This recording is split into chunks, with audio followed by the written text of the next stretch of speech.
यो रुबाब भन्ने एउटा प्लान्ट हुन्छ, त्यसको यो स्टेम हो। यो चाहिँ अलिअलि अमिलो हुन्छ हो। यो चाहिँ जसले लप्सी खानुभएको छ त्यो लप्सी जस्तै टाइपको, तर गुलियो चाहिँ कम भएको, अमिलो भएको हुन्छ। र यो चाहिँ अचार बनाउन साह्रै राम्रो हुँदो रहेछ। यसलाई अचार बनाएर हेरौँ है त। यो रुबाबलाई चाहिँ यसको बाहिरको यो चाहिँ यो पत्रलाई निकाल्नुपर्छ यसरी तानेर। अनि यसलाई निकालेर यसलाई चाहिँ अब सबैतिरबाट निकालिसकेपछि यसलाई सानो टुक्रा पारेर काटौँ। र यसलाई अब काट्नलाई चाहिँ यसलाई सानो टुक्रा पारौँ। यो सानो टुक्रा पारेपछि यो राम्रोसँग पाक्नेलाई जहिलो हुन्छ। यो सानो टुक्रा यसरी पारौँ। यो धेरै सानो पनि पार्नु पर्दैन, यो आफै गलिहाल्छ। अब यसलाई चाहिँ यसरी काटेर हामीले पकाउनलाई रेडी गरौँ। अब यो रुबाब पकाउनलाई अलिकति पहिला यो सिङ्गो मसलाहरू यसलाई चाहिँ अलिकति भुटौँ। पहिला मैले चाहिँ यहाँनिर रातो खुर्सानी हालेँ, त्यसपछि अलिकति स्वादको लागि चाहिँ यो सुकेल, अनि ल्वाङ, अनि अलिकति जिरा, त्यसपछि अलिकति मेथी, यो र त्यसपछि अलिकति तेजपात यसलाई राखेँ। अलिकति धनियाँ पनि हालौँ, सिङ्गो मसलाहरू। अब यो तातो पुरा हिटमा छ, यो चाहिँ एकैछिन यो फ्राई होस्। यो तातो भएपछि यसमा तेल हालौँ, थोरै तेल हालेर अलिकति यो चाहिँ फ्राई होस्।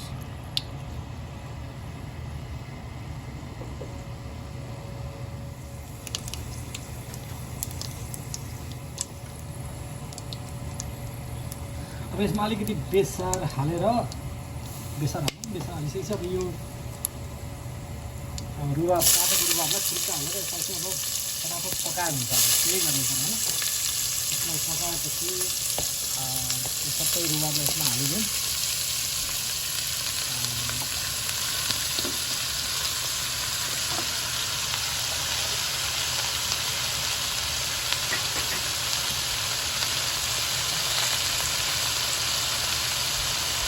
र यसलाई अब इच्छाअनुसार अलिकति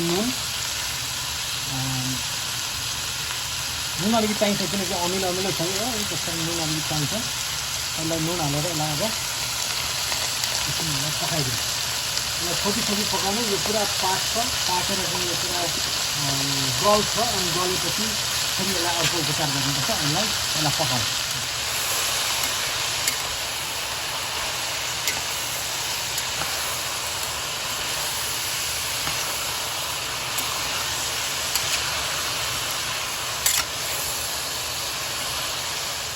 अब यसरी मजाले चलाएर एकपल्ट सबै मसला र तेल यसमा चाहिँ मिसियोस्।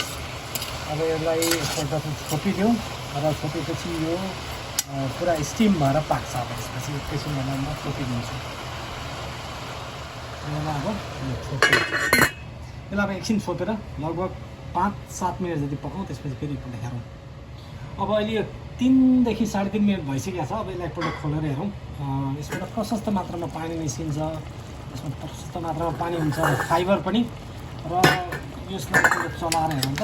यसमा यो प्रशस्त पानी निस्केको छ, अझै गल्न बाँकी छ यो।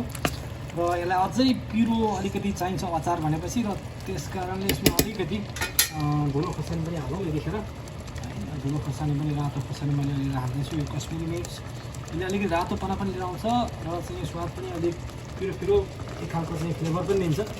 यो राखेर एकछिन चलाइदिउँ। अनि एकछिन अझै पाकोस्। यो पानी सबै सुक्नु पऱ्यो।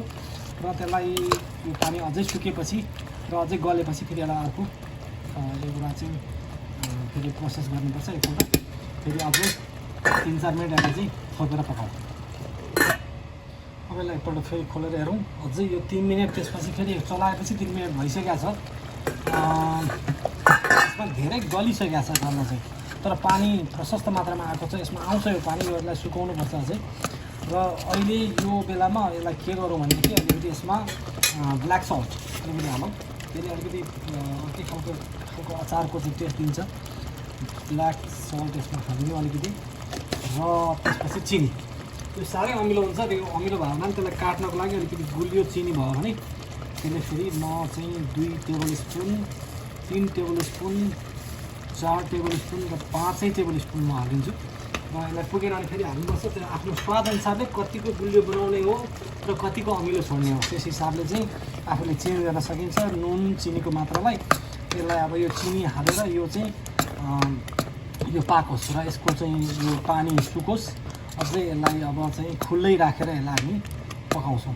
यो अझै पनि यो पाक्न बाँकी छ। यसलाई चाहिँ पकाउनुपर्छ अझै मिडियमभन्दा अलिकति सानो, अलिकति अब सिमर मात्रै हुने, त्यो पानी सुक्नको लागि नत्र डढ्छ फेरि। अब यो अहिले यसलाई सिमर गरेको पनि लगभग 7-8 मिनट भइसकेको छ। यो निकै पानी यसमा घटिसकेको छ र सबै टुक्राहरू सबै गलिसकेको छ। हेर्नुहोस् त कति बाक्लो र कति मजाको देखिएको छ। अब यो लगभग तयार भयो। यसलाई सेलाएर खाना हुन्छ। यो चाहिँ अब गुलियो अमिलो टाइपको।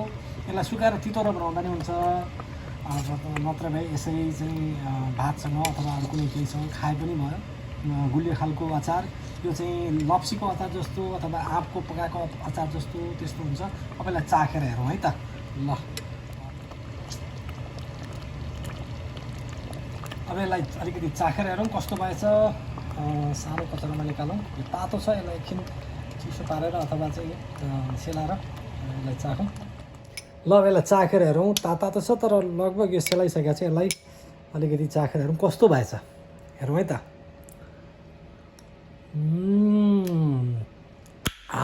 यो चाहिँ लप्सी खाए जस्तो अथवा आँप खाए जस्तो भनौँ। लप्सी नै जस्तो, आँप भन्दा नि यसको अमिलो अलिक फरक छ।